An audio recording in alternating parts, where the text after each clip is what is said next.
2 Kings chapter 21 marks a turning point, a time of deep spiritual darkness in Judah, when hope seemed to fade and the people's hearts grew distant from God. After the faithful reign of Hezekiah, his son Manasseh takes the throne at just 12 years old. The weight of the crown rests heavily on such young shoulders, and the nation watches as a new era begins. Instead of following his father's righteous path, Manasseh leads Judah into unprecedented rebellion against God, turning away from the traditions that once defined the nation's identity.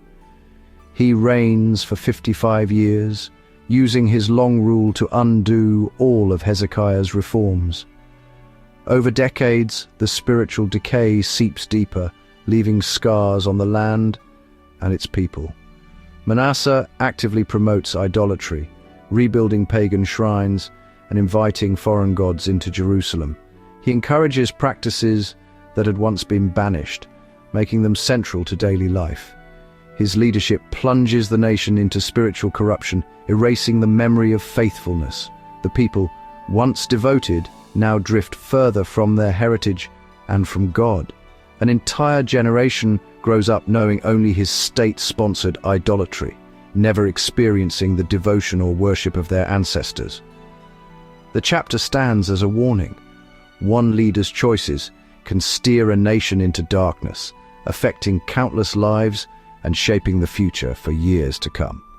Manasseh's reign sets the stage for the judgment that will soon fall on Judah, a consequence of years spent in rebellion and spiritual neglect. Manasseh's evil is detailed and shocking. His actions are a stark contrast to the faithfulness expected of a king of Judah. He builds altars to Baal and worships the sun, moon, and stars, practices forbidden by God. These acts of idolatry are not just personal sins, but public declarations against the covenant with God. He brings these idols into the very temple in Jerusalem, defiling the holiest place in Judah. The temple, meant to be a place of worship for the one true God, is now tainted with pagan symbols and practices. Manasseh even sacrifices his own son and turns to sorcery and divination, officially endorsing these horrors. His reign is marked by a complete abandonment of the laws given to Moses. Under his rule, Judah becomes more corrupt than the nations God had driven out before them. The moral decay is evident in every aspect of society. The people, meant to be a light to the world, are now lost in darkness. Their identity as God's chosen people is overshadowed by their king's wickedness. Manasseh's legacy is one of rebellion, idolatry, and innocent bloodshed. His actions lead to a period of great suffering and turmoil. The nation's divine purpose is completely reversed. What was once a beacon of hope and faithfulness is now a symbol of disobedience and ruin. Despite Judah's rebellion, God sends prophets to warn Manasseh and the people. Their message is clear: disaster is coming unless there is repentance. God declares he will wipe Jerusalem clean, like a dish turned upside down, total judgment. The warnings are explicit, but Manasseh and Judah refuse to listen. Their hearts are hardened. They ignore God's final call to turn back. This willful defiance seals their fate. The people's rejection of the prophets shows their rebellion is deliberate, not accidental. Judgment is now certain. The opportunity for mercy is lost. After Manasseh's death, his son Amon becomes king. Hopes for change are quickly dashed. Amon follows his father's evil ways. His reign lasts only 2 years, but he deepens Judah's corruption. Amon forsakes God, worships idols, and refuses to repent. His rule confirms that Judah's sin is now deeply rooted. Amon's officials assassinate him, revealing the kingdom's instability. The people respond by executing the conspirators and placing Amon's young son Josiah on the throne. Out of chaos, a new hope emerges.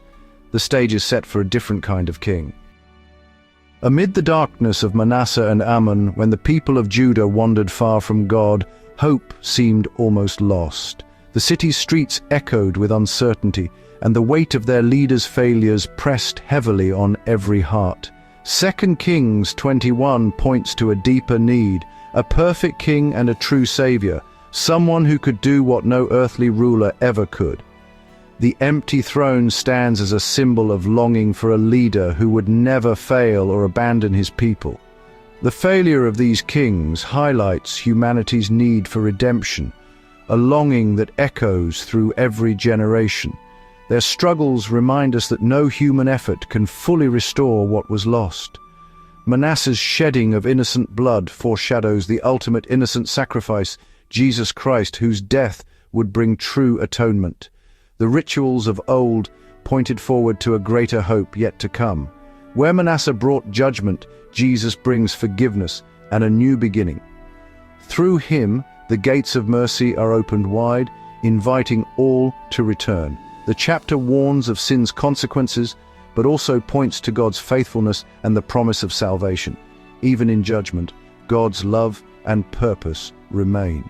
No matter how dark the world becomes, God's plan of redemption remains the ultimate hope, a light that can never be extinguished, shining for all who seek him. Are you ready to continue? Just click here and come along with me to the next chapter.